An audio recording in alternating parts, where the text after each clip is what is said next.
I'm Mark Janes. Welcome once again to another edition of the Hornet Spotlight. It's time to induct another deserving member into the Beech Grove High School Hall of Fame. And our latest honoree and inductee is Steve Westra.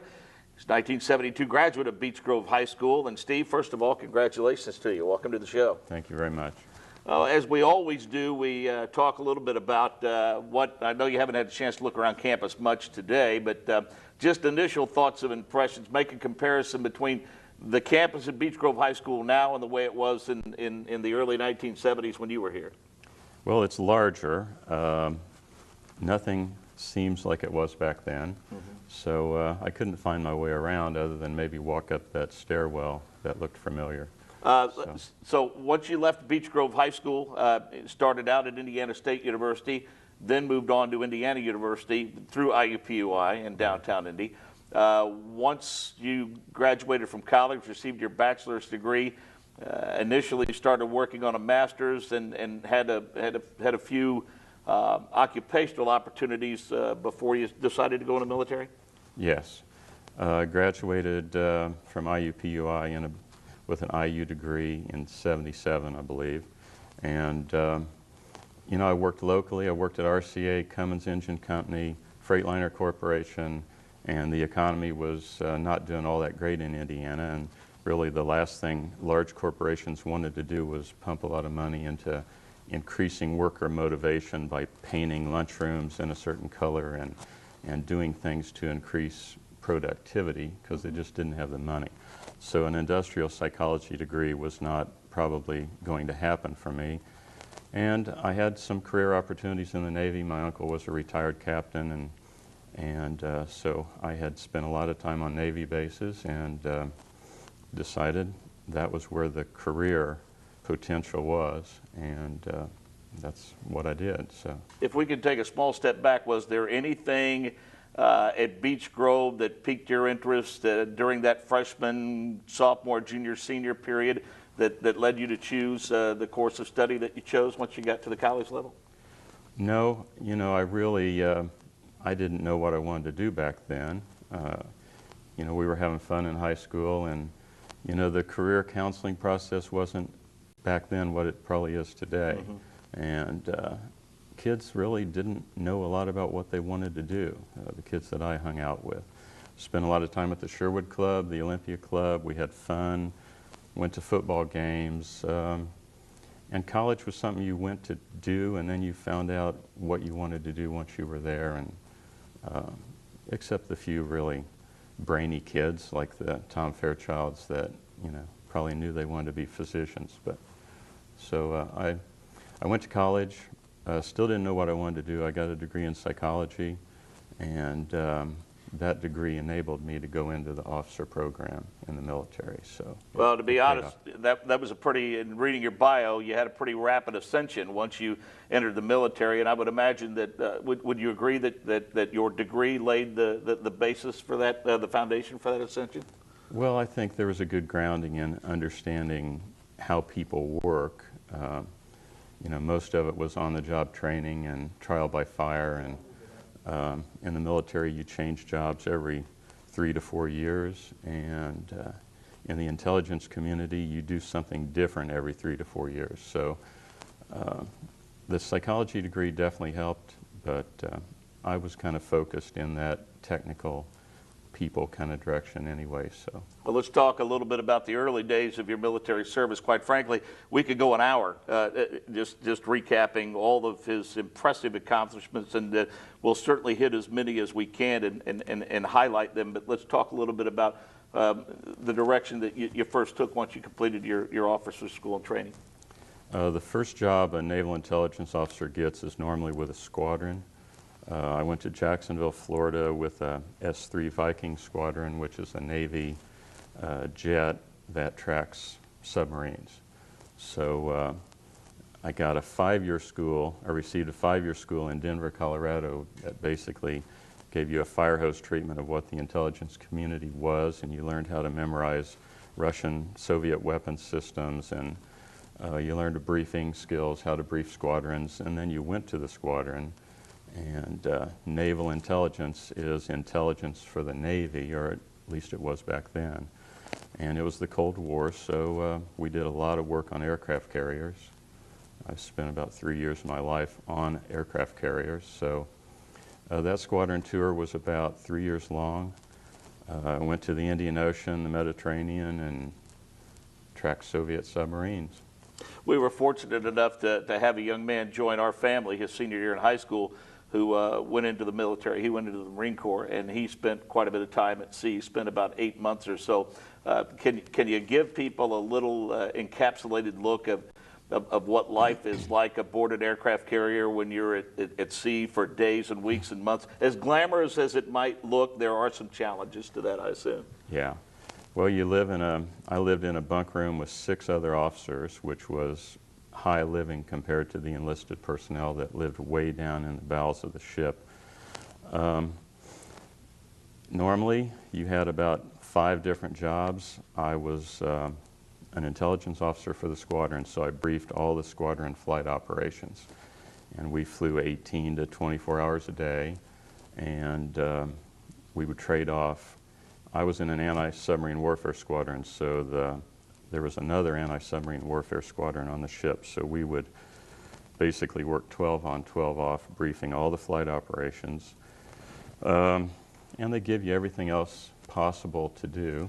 I was the photographic officer for the squadron, so I had to download FLIR, forward-looking infrared, boxes and develop that film, squadron duty officer for 4 hours a day. And I worked in a part of the ship that was the special intel collection facility, which was the feed for all the special intelligence, where you knew where the enemy forces were and used that information. And that was 4 hours a day. So it equated to about a 20-hour day. So did that psychology training and that degree that you received in college help you deal with the mental aspect of being in those confines and in those quarters for extended periods of time? No, I don't think so.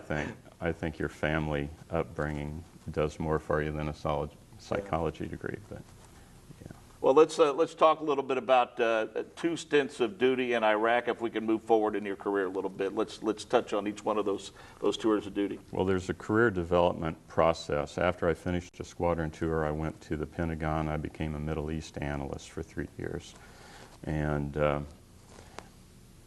there's a lot of stories that go with that. Sure. Some of my bigger accomplishments happened there. I went to Suitland, Maryland, to a Navy Operational Intelligence Center, and that's where all the Soviet submarines around the world and warships are plotted out and tracked. And you continue to refine that Cold War Soviet analytic capability. So after that 3rd tour, I went back out to sea as an Air Wing intelligence officer. And you're over all the squadron intel officers, and you're the head of that entire operation. So, may have lost track of your original question after all that, but Just about, we're discussing your 2 stints of duty in Iraq, Yeah. and I think you were touching Yeah. upon what led to the first one, I believe. yeah. Well, in that Air Wing intelligence officer job, as the head of intelligence for the Air Wing, we deployed during the last portion of the Iraqi War, the first Iraqi War, and we conducted flight operations over Turkey, Iraq, northern Iraq. So that was the first tour, and I was involved in some special operations in the country during that time frame. So that was the first involvement in the first Iraqi War. The ship was located off Cyprus, so we conducted flight operations mainly over northern Iraq. The second involvement was as my career developed, I got away from the Soviet analytical element, continued kind of with my knowledge of the Middle East analytical thing I did at the Defense Intelligence Agency, my second tour, and we started working with computer network operations, computer network attack, computer network defense, the technical aspects of exploiting enemy computers to, say, shut down air defense systems and do things like that. So my involvement in the second Iraqi war was with the computer network operations portion. I don't want to get into editorializing. We're here to talk about you, but I think what you just described to me, if you don't mind weighing in, I understand that from a security and intelligence standpoint, there's some information that just simply can't be released to the general public. But can we suffice it to say that in an operation such as either event in Iraq, there's so much that the general public just never sees or is never able to find out about it? If they did, it might have an impact on their opinion one way or the other of our involvement? Yeah, of course there is, but the main thing is to protect American lives, and during the first Iraqi war we did a really good job at doing that. And most casualties were from aircraft-related failures. The second Iraqi war, we attempted to do that, but it became much more Vietnam-like, much more on the ground, and technology really didn't, we weren't able to end the war quickly. The first Iraqi war we stopped before we went to Baghdad, and second Iraqi war we got bogged down. So when you get bogged down, then it's tough to reduce casualties. So. Does your officers' training get you to the point to where you simply, and no matter what level you achieve, the assumption is there's always someone above you who's calling the shots, someone you answer to, someone you must take orders from? How difficult is it to perhaps follow through with an order that you may be fundamentally opposed to, but you understand you're simply following orders? I never had a problem following orders. When I was in, I did not have any dilemma with that. My field was similar really to the medical field in the Navy or the dental field, or it's a technical field where you are responsible for projects, and they depend on you to find a way to make them happen. So it's not a direct follow an order, do you agree with that order? It's much more of a mega complex intelligence operation that you're responsible to make sure that something happens in that piece of the pie. Do you watch developments in that part of the region? Perhaps, I'm going to assume you watch them and view them differently than someone who doesn't maybe have personal involvement, whether they're military or not. Oh, well, I try and not watch them too much because I did it so much for a career that, it's not as interesting as someone that listens to the radio and tries to figure things out. But, as a Middle East analyst and as somebody that's been involved in a lot of things over the years related to the Middle East, I have a pretty good understanding for the dilemma we're in right now with, a Sunni terrorist organization that, how do you deal with it? And we're used to dealing with Shia terrorist organizations, and the U.S. may have to get involved with Iran to combat a Sunni terrorist organization when we've always been at odds with Iran. So just terribly complex, but as an analyst in 1984, it's so similar right now to what it was back then. Back then it was Hamas and different organizations, but we're still grappling with the same unsolvable puzzle over there. And we'd like to think this is not a determining factor, but you can weigh in on this. Because of social media and technology, and media as a whole and technology as a whole, the world has seemingly gotten a lot smaller, but at the same time, the scrutiny has grown much greater, and that too is a factor in the decision-making process. I think the American population and the world population has a better understanding of, the threats of ISIS versus, the earlier threats in Syria, and how we may have a bigger problem to deal with now that's emerged very rapidly, and you have 50 countries that are already banding together to try and deal with you have a coalition developing already. So, yeah, I think that's true. Information is flowing much more quickly. And let's talk a little bit about the direction your career took once you finished with those responsibilities with both tours in Iraq. Well, those spanned pretty much most of my career. The last Iraqi-related tour I had was later in my career. The first one was a little bit earlier, about midway. I spent a lot of time in the Special Operations community, 4 years at U.S. Special Operations Command in Tampa, Florida. That was probably my best tour.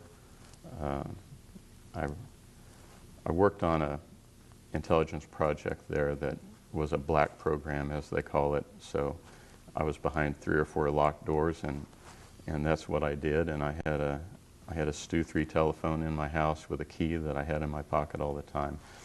And so it was a very exciting, very worthwhile tour, working more with the DEA and the FBI. So tours like that, I've had several 2-3 year periods where I've just had a really, really good time, very rewarding.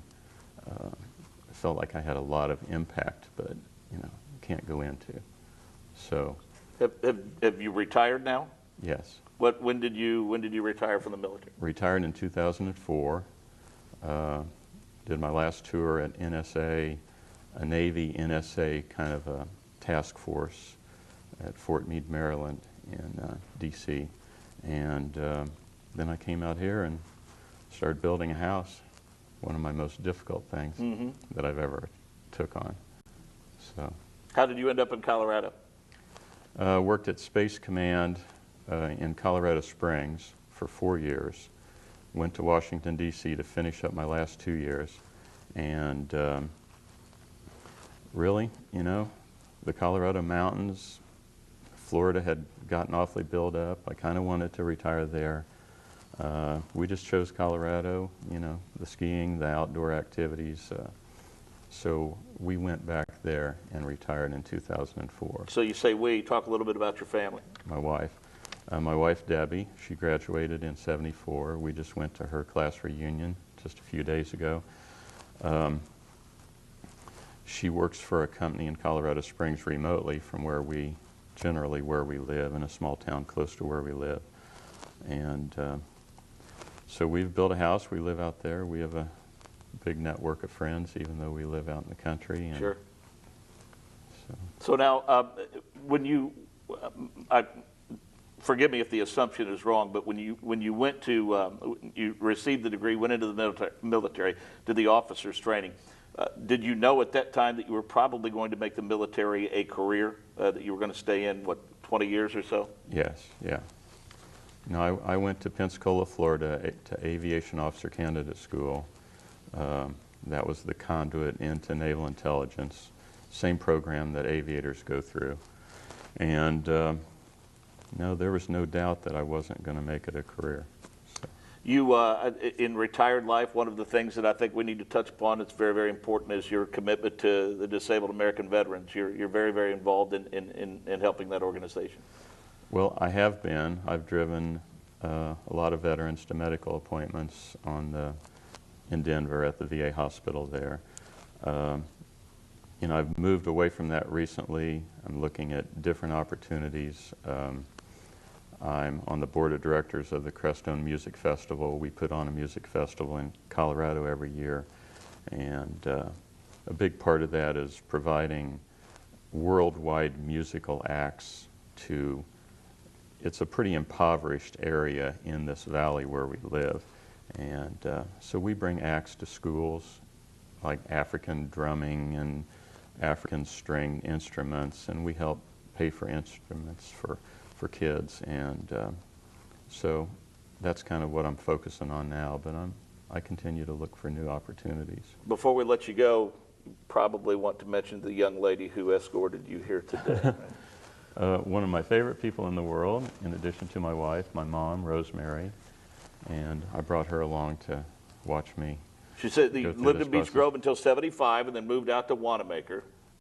And she is a wonderfully spry 87 years of age, and she kept up with us, that's for darn sure. And he was very quick to say that that's his best friend, and that's the way it should be. So it's great to have her here. And on behalf of the Alumni Association of Beech Grove High School, You are now officially a member of the Beech Grove Hall of Yes. Fame. Congratulations, but That's first awesome. and foremost, thanks for your service to our country. Thank you We're very much. eternally Mark. grateful. Thank you. He's a 1972 graduate of Beech Grove High School, and we certainly appreciate him being here and congratulate him. Want to pass along some notes and some days and dates coming up of interest. Intersession begins the 13th through the 17th. You can contact the high school or go to the website, BGHS or BGCS, and then get to the high school website, let you know the classes and all the great things being offered during intersession. That fall break is the 20th through the 24th, so all you moms can get over to Park County to cover Bridge Festival. Believe it or not, fall sports sectional time is upon us. The tennis sectionals are coming up, boys soccer, girls soccer, cross country, volleyball. They all have games coming up. In addition to our football team, as we're recording this show, they currently stand 4-1. It's homecoming week, and they are preparing to take on Monrovia. Convocation on bullying is scheduled on October 1st at 8:30 in the morning. The end of the first quarter, parents, get on there and check those grades. The end of that first quarter is coming up on the 3rd of October. We will have a town hall meeting with 93.1 WIBC coming up on the 7th at 6 p.m. We'll be telling you more about that in the days and weeks to come. And as far as Corey Wynn and the marching band, they're headlong into the competition schedule. On the 4th, they're at Danville, the 11th at Center Grove. Believe it or not, their regionals are set for the 18th. That will take place at Evansville. And the Bands of America competition downtown at Lucas Oil Stadium. It's a great event. That's scheduled for October 24th and 25th.